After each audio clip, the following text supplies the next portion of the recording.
Alright guys, welcome to your second video, and in this video what I'm going to be doing is I'm going to be showing you guys how to install the engine.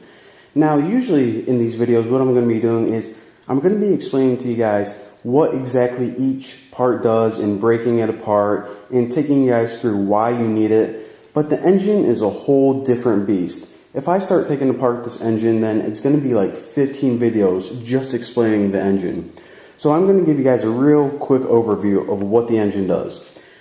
Now, usually the engine and the transmissions are separate, but this is all, since this is such a simple engine, just a go-kart engine, they tied it together in this really nice 150cc engine. Basically, the job of any engine, whether it's for your car or, you know, a truck or a go-kart dune buggy, its job is to take gas, explode it, and use that power to create a spinning motion.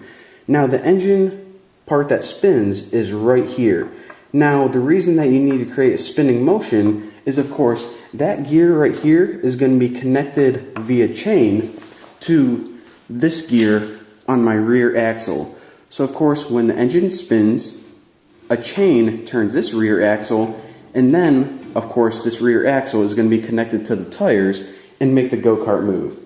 So that's the basic of, you know, how you can use gas to make a go-kart move through the engine. Now, before I bolt this on, let me go ahead and show you guys where I'm going to be mounting this onto the engine. This gets mounted on the engine using two main bolts. One that goes from here to here. It bolts onto the frame of there. And also another bolt right here to here. So two heavy-duty bolts make this engine mount on the frame, because of course you need to mount it on somehow so it doesn't just, you know, fall over.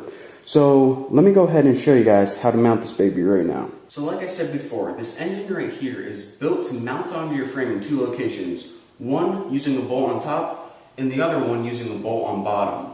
Now whenever you build your own custom frame, what you would want to do is you would want to first measure these two little locations right here and weld brackets onto your frame specifically to fit this engine. But this frame, like I said, I already bought it pre-loaded, so it was already built specifically for this engine. So if we just go ahead and plop it in there, there are already brackets in here to fit it. So the only thing we need to do now is, as you can see, the back of this frame pivots right here. So what we do is we actually put this engine in upside down. Then when we pivot it or rotate it back, the engine is going to be right side up. So let me go ahead and show you guys how to do that right now. Hopefully I don't drop it on my toes. So go ahead and make sure you have your bolt ready.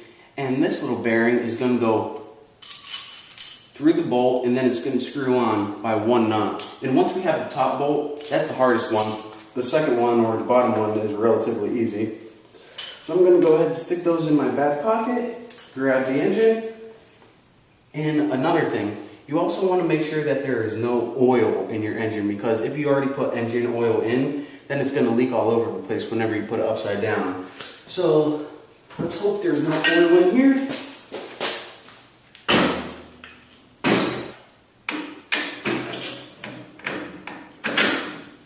So right now, as you can see, I already slid the bolt through the bracket on the frame, the bracket on the engine, and also that tube that came with the bolt. Now the only other thing I have to do is line it up with this side and finish pounding the bolt through. So hopefully I can do that without dropping it on my toes.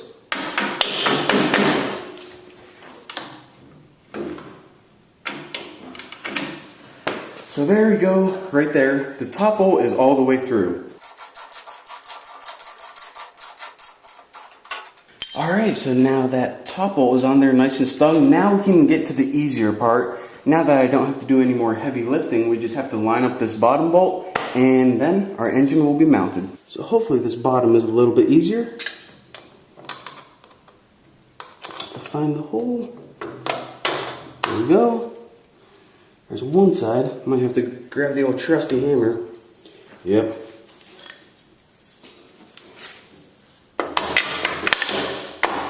Oh yeah, nothing a little hammer can't take care of. Now just put the nut on and tighten it up, and then this baby's gonna be ready to flip. Now if your engine is already upright, then go ahead and pat yourself on the back. You're ready to move on. But if you get one of these pivoting frames, and I really like this pivoting idea because it's really easy to pull your engine whenever you need to, then just go ahead and lower it into place.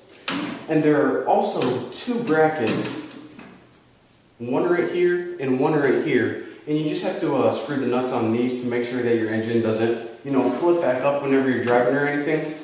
But just go ahead and tighten those two secure brackets. And once you do that, you're ready to move on to the next step. So congratulations, your engine is now installed. I'll see you guys in the next video.